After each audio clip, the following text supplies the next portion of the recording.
Soft rain. Faint thunder rolling in the distance. Low heartbeat. Ambience builds slowly. They say the woods can swallow sound, that once you read deep.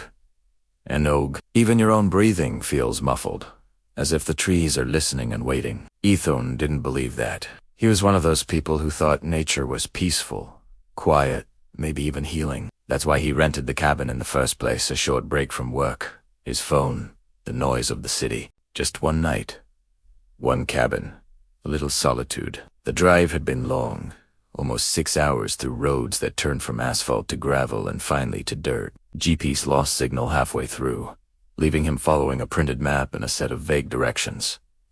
The forest thickened the deeper he went, branches tangling above like veins, blocking out the last rays of sun. When he reached the cabin, the air felt heavier, as if every breath he took belonged to something else first. The cabin looked older than the listing photos were darkened by age. Windows fogged from the inside, the porch light flickering weakly as if unsure if it should even welcome him. But the strange part. The front door was unlocked. Inside, the fireplace crackled warmly, and a mug of coffee steamed on the table, waiting for someone who wasn't him. He stood there for a long moment, keys in hand, unsure whether to call out or back away. No caretaker, no neighbors, and no power lines anywhere nearby. The silence pressed closer, so thick it made the sound of his heartbeat echo in his ears. When he finally stepped inside, the floorboards groaned under his weight, like the cabin exhaled for the first time in years. On the table lay a small voice recorder. Out of habit, he pressed play, expecting an old memo or maybe someone's grocery list. Instead, the voice that came through was faint, trembling, as if whispered from the other side of sleep. "If you're hearing this, you didn't lock the back door." Ethan froze, then glanced behind him. The back door, the one he had done, the eben noticed, stood half open, swaying gently in the breeze. He slammed it shut and locked it, muttering to himself that it must have been some prank left by a previous guest. A weird, morbid joke. He tried to laugh it off, but the sound came out hollow. He should have left then. But curiosity is the most dangerous kind of courage. He decided to stay, convincing himself he'd laugh about this tomorrow. He didn't know that by sunrise, laughter would be the last sound he'd remember. Midnight came quickly. Rain hammered the windows, the kind of storm that erases the world outside. Ethan couldn't sleep.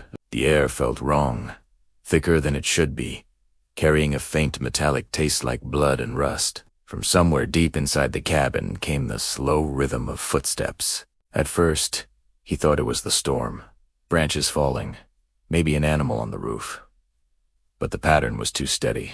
Step, pause, step, and then breathing. Not his. Not from the next room.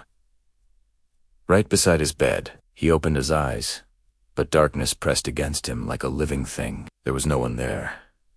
Yet the mattress dipped beside him, as if someone invisible had just sat down. The breath grew closer, brushing against his ear, whispering something he couldn't understand. He bolted upright, fumbling for his phone's flashlight, but it refused to turn on. Only when lightning flashed through the window did he see the faint impression of a handprint on his blanket. Backed Hawaii, heart pounding so loud it drowned the thunder, and stumbled into the kitchen. That's when he saw it. A photograph pinned to the fridge. A man, woman, and child, smiling in front of this same cabin. Their eyes had been scratched out with something sharp. Beneath the photo were words scrawled in uneven handwriting. We stayed. He should have run, but he didn't. He searched the house for anything that could explain the photos. Old journals, furniture, anything. He found the basement door.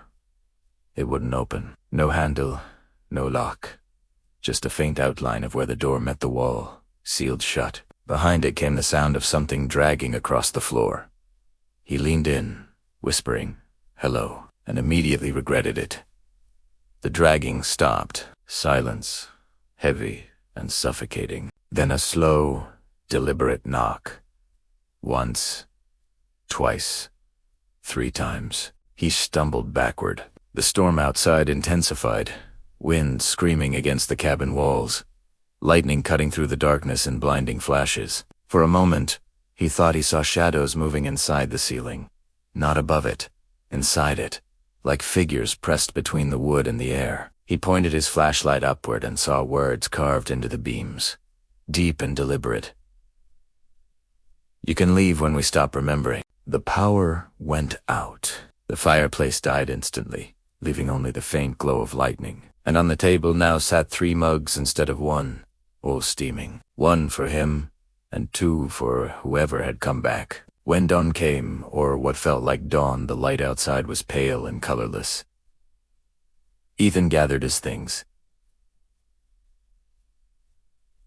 The storm had passed, but the forest looked different. The trail that led in was gone, buried under mist and tangled roots. He walked for hours, circling trees that seemed to shift when he wasn't looking. Once, he heard children laughing.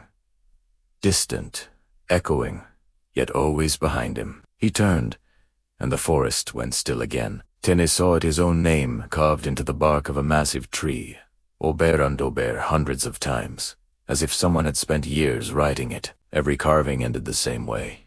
Ethan stayed. He ran, heart hammering, until he stumbled back into the clearing where the cabin stood. But it wasn't the same. The wood had rotted, the roof sagged inward, and the windows were shattered. It looked abandoned for decades. Through the broken glass, he saw something impossible.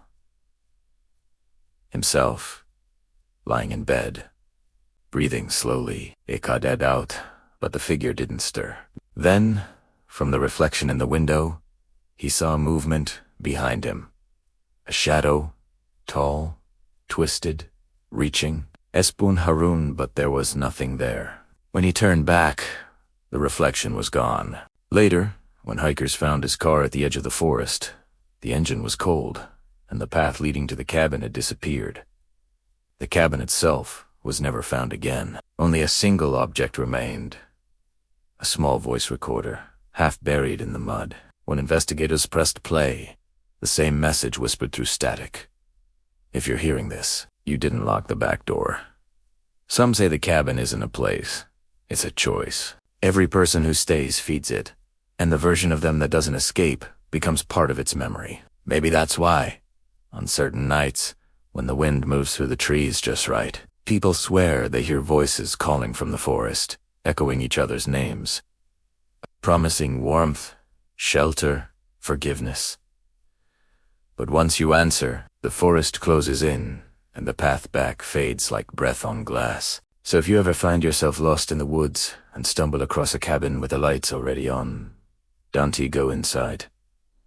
Keep walking, because one night, one cabin can bring endless regret, and some doors should never be locked or opened. Soft wind fades. Heartbeat slows. Whisper returns faintly. Stay. Stay. Stay. If you're still listening and your screen hasn't gone dark, then maybe the cabin remembers you now. And if you think you're brave enough to test that theory, there's another story waiting. Darker, colder, and closer than this one. Click. If you dare, and let the next voice tell you what's standing behind you right now.